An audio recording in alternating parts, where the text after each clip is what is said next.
Bapak, Ibu, saudara-saudariku yang terkasih di dalam Yesus, kita akan kembali bersama-sama merenungkan firman Tuhan dalam renungan malam GKPA Pencernihan Selasa 17 Oktober 2023.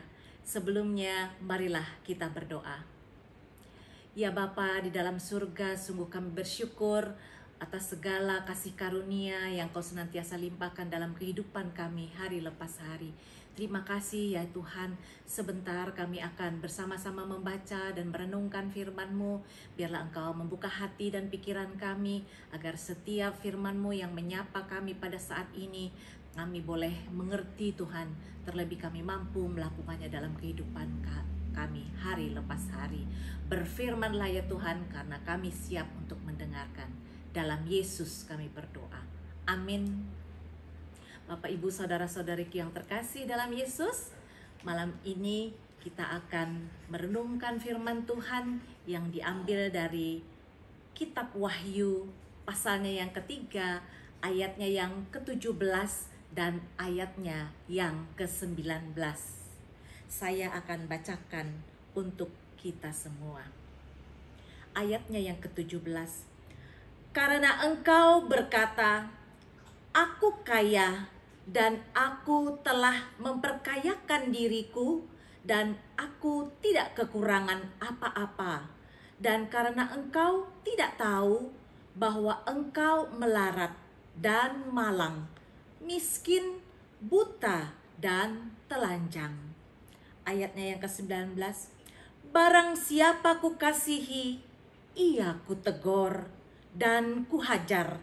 Sebab itu, relakanlah hatimu dan bertobatlah.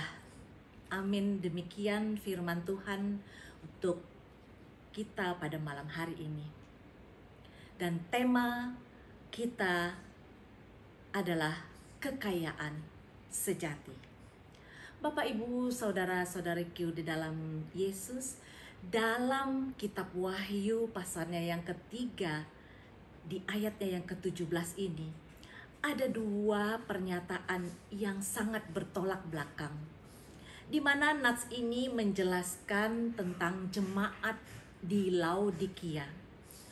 Mereka berpikir bahwa mereka mempunyai cukup emas di bumi, sehingga mereka berkata, aku kaya dan aku menjadi kaya dan aku tidak kekurangan apa-apa.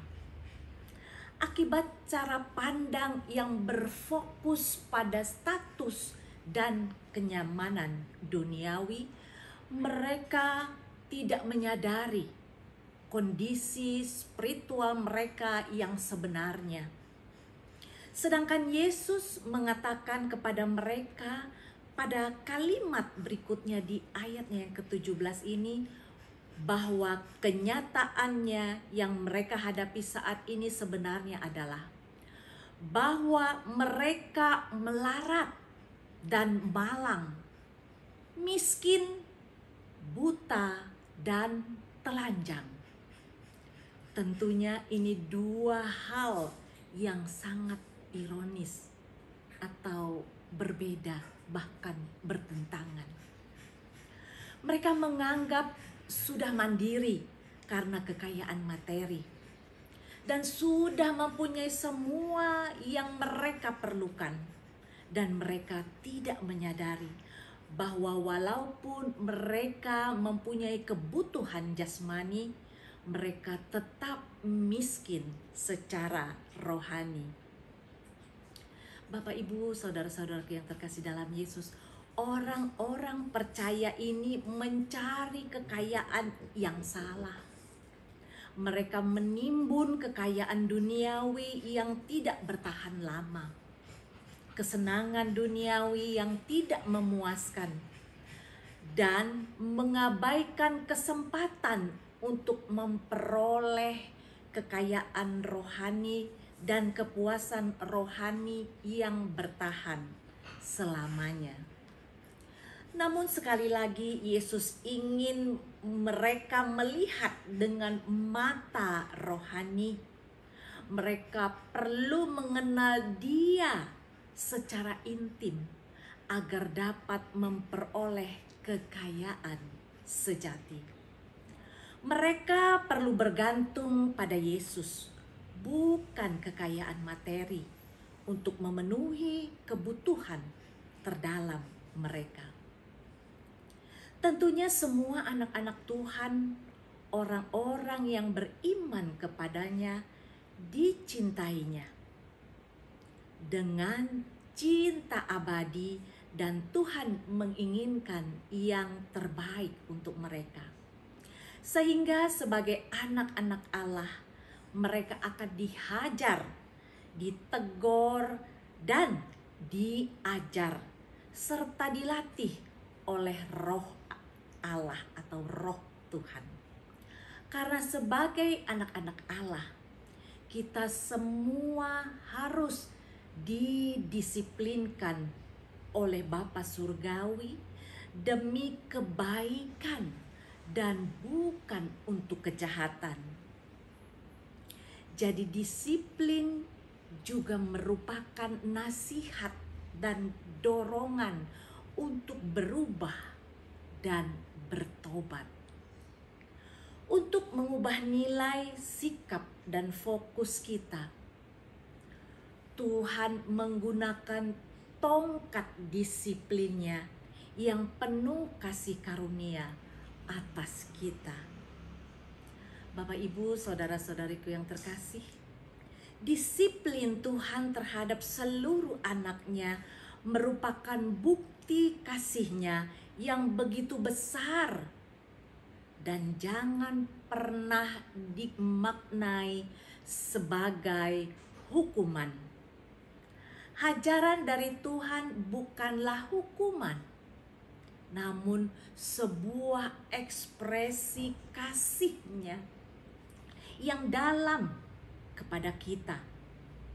Dan Tuhan akan mendisiplinkan anak-anaknya yang Dia lihat menyimpang ke dalam nilai-nilai yang salah, sikap yang salah, dan fokus yang salah.